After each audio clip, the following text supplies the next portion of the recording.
पिताजी जल्दी चलिए, वरना मैं आज स्कूल में देरी से पहुंचूंगा। मेरी टीचर बहुत गुस्सा करती है। हाँ हाँ बेटा, अभी चलते हैं, बस 2 मिनट रुको। तभी रमेश की पत्नी कमरे से बाहर आती है और रमेश से कहती है, सुनिए जी, आज शाम को आप ऑफिस से जरा जल्दी घर आ जाइएगा। याद है ना, आज आपको मुझे शॉपिंग कराने के लिए लेकर जाना है। अरे भाग्यवान, इस महीने हाथ जरा तंग है। मेरी मानो तो शॉपिंग का विचार कुछ दिनों के लिए अपने दिमाग से निकाल ही दो। मैं तुम्हें अगले महीने पक्का शॉपिंग कराने ले जाऊंगा। अभी मुझे चलना चाहिए, वरना राजू को स्कूल पहुंचने में देर हो जाएगी। देखिए जी, अब आपके ये बहाने पुराने हो चुके हैं। मैं कुछ नहीं जानती। आज शाम को मुझे शॉपिंग करने जाना है, मतलब जाना है। आगे आपकी मर्जी। अच्छा ठीक है भाग्यवान, अब तुम पूरा घर सर पर मत उठाओ, मैं कुछ करता हूँ। इतना कहकर रमेश अपने बेटे राजू को लेकर वहां से चला जाता है। घर से निकलने के लिए रमेश जैसे ही अपनी मोटरसाइकिल शुरू करता है, तभी उसकी माँ उसे आवाज देकर कहती है, अरे रमेश, आज शाम को मुझे कुछ पैसे दे देना। याद है ना, मैंने तुझसे कहा था कि मुझे मंदिर में चढ़ावा चढ़ाना है। अरे माँ, मेरी तनख्वाह आने में अभी 10 दिन बचे हैं। अभी मेरे पास बिल्कुल पैसे नहीं है। हाँ, मेरी तनख्वाह मिलते ही मैं तुम्हें पैसे दे दूंगा। रमेश की माँ चिढ़कर कहती हैं, अरे तेरा दिमाग तो खराब नहीं हो गया? मैंने तेरे भरोसे मंदिर के पुजारी जी से वादा कर दिया है और तू कह रहा है कि पैसे नहीं है। अब मैं पुजारी जी को क्या जवाब दूंगी? तुझे तो मेरी इज्जत की भी कुछ परवाह नहीं है। अच्छा ठीक है माँ, अब तुम गुस्सा मत करो, मैं शाम तक कुछ इंतजाम करता हूँ। इतना कहकर रमेश वहां से चला जाता है। फिर दोपहर को जब रमेश अपने दफ्तर में बैठा होता है, तब उसे अपनी पत्नी और माँ की बातें याद आती हैं। रमेश अपने दफ्तर के एक साथी मोहन से कुछ रुपए उधार मांगता है। अरे भाई मोहन, मेरा एक छोटा सा काम कर दो, मुझे कुछ रुपयों की सख्त जरूरत है। मुझे कुछ दिनों के लिए क्या तुम रुपए उधार दे सकते हो? अरे रमेश भाई, मैं तुम्हें पैसे उधार तो दे सकता हूँ, लेकिन मुझे वक्त पर पैसे लौटा देना। वैसे भी मेरा मानना है कि दोस्ती यारी में कभी पैसों का व्यवहार नहीं करना चाहिए। ये कहावत तो तुमने सुनी ही होगी कि उधार प्रेम की कैंची है। मैं नहीं चाहता कि पैसों को लेकर हमारा रिश्ता खराब हो। अरे मोहन, तुम बिल्कुल चिंता मत करो, मैं तुम्हारे पैसे वक्त पर लौटा दूंगा। फिर मोहन रमेश को पैसे दे देता है। शाम को घर आकर रमेश कुछ पैसे अपनी माँ को देता है और साथ ही अपनी पत्नी को भी शॉपिंग कराने बाजार लेकर जाता है। रमेश की पत्नी और उसकी माँ का स्वभाव जरूरत से ज्यादा खर्चीला होने के कारण दोनों हमेशा बेवजह पैसे खर्च करती हैं। फिर एक दिन, सुनिए जी, अगले हफ्ते हमने छुट्टियों में कहीं बाहर जाने का प्लान बनाया था। आपने पैसों का इंतजाम कर लिया ना? अरे अभी कहाँ, अभी तो मेरे पास बिल्कुल पैसे नहीं है। हम कभी और चले जाएंगे। देखिए जी, मैंने सभी सहेलियों से कह दिया है कि मैं बाहर घूमने जा रही हूँ। अगर मैं नहीं गई तो सब मुझ पर हंसेंगी। आप कहीं से भी पैसों का इंतजाम कीजिए जी। इतना कहकर रमेश की पत्नी वहां से चली जाती है। वहीं दूसरी तरफ रमेश की माँ भी तीर्थ यात्रा जाने की जिद करती है और रमेश से पैसे मांगती है। फिर अगले दिन रमेश एक सेठ से पैसे उधार लेकर अपनी पत्नी और बेटे को घुमाने ले जाता है और अपनी माँ को भी तीर्थ यात्रा पर भेज देता है। लेकिन जैसे ही रमेश अपनी छुट्टियां बिताकर वापस आता है, कर्जदार उसका जीना मुश्किल कर देते हैं। इतना ज्यादा कर्ज एक साथ अपने ऊपर देख रमेश काफी परेशान रहने लगता है। फिर एक दिन राजू की स्कूल की फीस वक्त पर न भर पाने के कारण रमेश को स्कूल में बुलाया जाता है। स्कूल के प्रिंसिपल साहब रमेश को सख्त हिदायत देते हैं कि अगर वक्त पर स्कूल की फीस नहीं भरी गई तो उनके बेटे का नाम स्कूल से काट दिया जाएगा। अपने बेटे की स्कूल की फीस भरने के लिए रमेश अपने दोस्त गिरधारी से कुछ पैसे उधार ले लेता है और स्कूल की फीस भर देता है।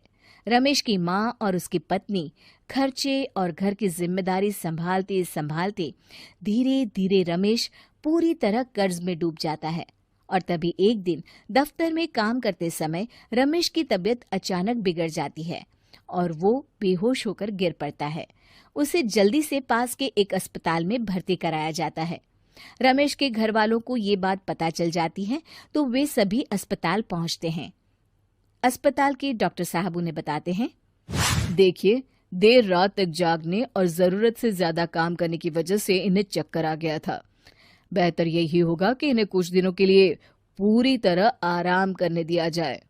रमेश की हालत देखकर उसके बेटे राजू को बहुत गुस्सा आता है और वो अपनी दादी और माँ से कहता है, माँ, दादी, मैं इतना छोटा हूँ, फिर भी मैं इतना समझता हूँ कि पिताजी दिन रात दफ्तर में काम करके पैसे कमाते हैं। पिताजी अकेला पूरा घर संभालते हैं और आप दोनों अपने फिजूल के खर्चों के लिए उन पर दबाव डालते रहते हैं। आज पिताजी की हालत के जिम्मेदार तो आप दोनों हैं। राजू की समझदारी भरी बातें सुनकर रमेश की माँ और पत्नी को अपनी गलती का एहसास होता है और दोनों की आंखों में आंसू आ जाते हैं। फिर कुछ दिनों के बाद रमेश की तबीयत एकदम अच्छी हो जाती है और वो पहले की तरह अपने काम पर जाने लगता है। रमेश की माँ और पत्नी अब उसे किसी प्रकार की कोई तकलीफ नहीं देते और ना ही उससे किसी चीज की मांग करते हैं। फिर देखते ही देखते रमेश अपने कर्ज के सारे पैसे चुका देता है। उसकी जिंदगी पहले की तरह अच्छी हो जाती है और वो अपने परिवार के साथ खुशी खुशी रहने लगता है। शिक्षा, हमारे रिश्ते एक तराजू की तरह होते हैं जिसकी दोनों ओर जिम्मेदारी और समझदारी का वजन बराबर होना चाहिए।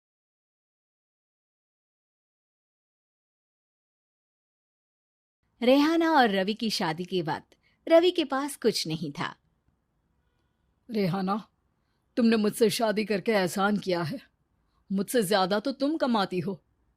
अरे तो क्या हुआ, एक दिन आएगा रवि कि तुम खूब पैसा कमाओगे। मुझे तुम पर पूरा विश्वास है। रवि और रेहाना खुद को स्टैंड करने के लिए पूरी मेहनत करते। रेहाना, मैं नौकरी नहीं करना चाहता हूँ। तो कोई बात नहीं, मैं नौकरी करके घर चलाती हूँ, तुम बिजनेस सेट करने की कोशिश करो। एक दिन, रेहाना, तुम जानती हो, मैंने जो विज्ञापन बनाने वाली कंपनी खोली थी ना, उसे बड़ी ब्रांड का ऑफर आया है। अब हम लोगों के दिन प्यारे न्यारे हो गए हैं। मैं जानती थी रवि कि एक दिन तुम सेटल हो जाओगे। रवि का काम अच्छा चल जाता है। एक दिन वो रेहाना से कहता है, रेहाना, अब हम लोगों का बच्चा भी हो गया है। बहुत छोटा है वो, उसका ख्याल कैसे रखेंगे हम? कैसे क्या, मैं गांव से माँ को लेकर आ जाती हूँ। नौकरी से हाफ डे ले लिया करूंगी। अभी तो वो छोटा है, स्कूल जाने तक मैं मैनेज कर लूंगी। देखो रेहाना, मैं अब अच्छा कमा रहा हूँ। तुमको नौकरी करके परेशान होने की कोई जरूरत नहीं है। अरे कैसी बात कर रहे हैं, मैं अपनी लगी लगाई नौकरी कैसे छोड़ दूं? और मैंने तो सुना है हम लोगों को कुछ ही महीनों में सरकारी नौकरी मिल जाएगी। सरकारी नौकरी में कितना कमा लोगी? उतने में तो मैं ड्राइवर रख लूंगा। रेहाना को रवि की बात का थोड़ा बुरा तो लगता है। कम से कम मेरी नौकरी की इतनी बेइज्जती मत करो। भूल गए, इसी नौकरी के बदौलत तुमने अपना बिजनेस खड़ा किया है। अरे वो तो मैं किसी के भरोसे भी कर लेता। देखो, अपने बच्चे को संभालो, घर का काम करो। अब बाहर जाती तुम अच्छी नहीं लगती हो। रेहाना रवि के कहने पर नौकरी तो छोड़ देती है, लेकिन अब बड़े से घर में उसकी कीमत किसी नौकर से कम नहीं होती। एक दिन रवि का दोस्त आता है। भाभी, हम लोग तो आपको तब से जानते हैं जब से आप लोग शादी होकर इस शहर में आए थे। आपकी बदौलत ही सारा बिजनेस खड़ा हुआ है। ये किस्मत तो आप ही की है भाभी। हाँ हाँ भाई, हमारी मेहनत तो कुछ है ही नहीं। अरे होगी, लेकिन भाभी की किस्मत के आगे कुछ नहीं। दोस्त वहां से चला जाता है, लेकिन रवि का गुस्सा 7वें आसमान में होता है। देखा कैसे बोल रहा था? अरे बिल्कुल अच्छा आदमी नहीं है ये। कैसी बात कर रहे हैं आप? प्रशांत भैया तो बहुत अच्छे इंसान है रवि। कैसे उन्होंने हमारे मुश्किल वक्त में हमारा साथ दिया था। अरे था पैसा तो साथ दिया, नहीं तो कौन पूछता है? रवि का व्यवहार पैसा आते ही अलग हो गया। वो बंदे को बंदा नहीं समझता। घमंड से घिरे रवि ने तो एक दिन हद ही कर दी। रेहाना, मैं अब तुम्हारे साथ नहीं रह सकता हूँ। क्या क्या बकवास कर रहे हो रवि? क्या कहना चाहते हो? और क्यों नहीं रह सकते तुम मेरे साथ? देखो, मुझे कोई और पसंद है और उसने साथ रहने पर बस यही शर्त रखी है कि मुझे तुम्हें तलाक देना होगा। रेहाना, जो कि एक स्वावलंबी महिला थी, उसने बिना देर किए रवि को कह दिया, कोई इश्यू नहीं, मुझे पैकिंग में 4 दिन का वक्त लगेगा, लेकिन तब तक मैं तुम्हारे साथ नहीं रहूंगी। 4 दिन के लिए तुम कहीं और शिफ्ट हो जाओ, मैं घर से निकलूंगी तो बता दूंगी। रवि घर छोड़कर चला जाता है। रेहाना को दुख होता है, वो रोती है, लेकिन व्यवहार से स्ट्रांग रेहाना को पति के वापस आने का और उसे सबक सिखाने का पूरा भरोसा था। फिर एक दिन, अरे शुशिका, कब शादी करोगे तुम मुझसे? यार मैंने तो सोचा था तुम शादी से पहले मुझे विदेश लेकर जाओगे, महंगी कार दिलाओगे। अरे सब दिला दूंगा, लेकिन पहले मुझसे शादी तो कर लो। हाँ हाँ, क्यों नहीं।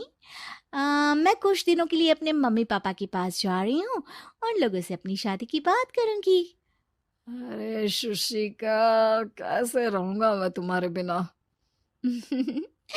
अब तो शादी ही होने वाली है हम लोगों की। शुशिका रवि को छोड़कर चली जाती है। रवि घर आता है, जहां रेहाना को ना पाकर उसे सब अजीब लगता है। घर तो रेहाना के बिना कुछ नहीं है, बच्चे की याद भी आ रही है। चलो एक वीडियो कॉल कर लेता हूँ। रवि रेहाना को वीडियो कॉल करता है, लेकिन रेहाना फोन नहीं उठाती। रात को सोते वक्त मन कर रहा है मुन्ने को गले लगा लूं। चलो कोई ना, शुशिका से शादी के बाद मेरे और भी बच्चे होंगे। अगले दिन रवि ऑफिस जाता है, जहां टीना खड़ी होती है। सर, आपने अपने नए ऐड के लिए मॉडल की रिक्वायरमेंट डाली थी ना, मैं उसी के लिए आई हूँ। रवि टीना को देखकर खुश हो जाता है।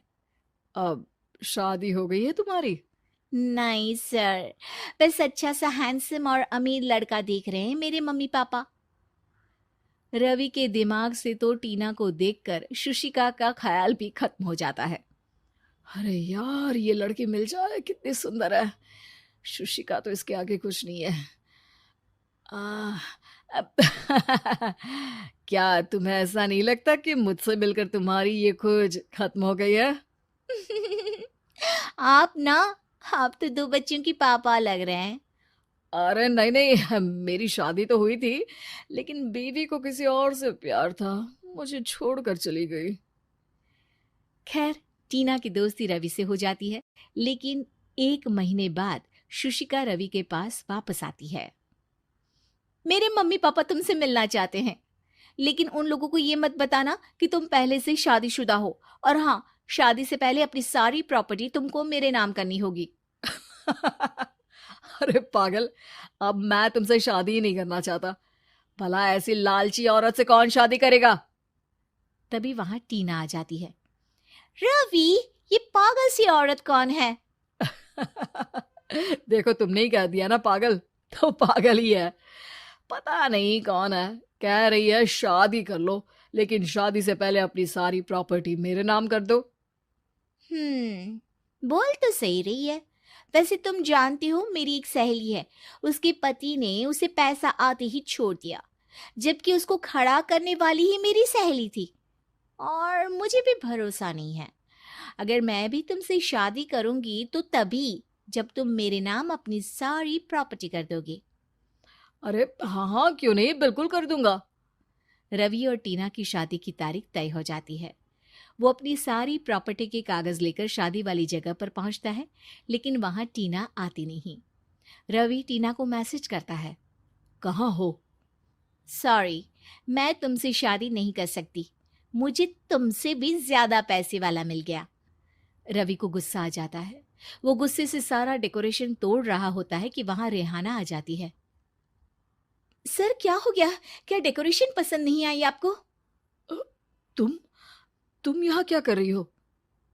मैं यहाँ की डेकोरेटर हूँ। क्या आपको पसंद नहीं आई यहाँ की सजावट? रवि दौड़कर रेहाना के गले लग जाता है। मुझे माफ कर दो रेहाना। रवि रेहाना के गले लग जाता है और रेहाना टीना को थैंक्स का मैसेज करती है।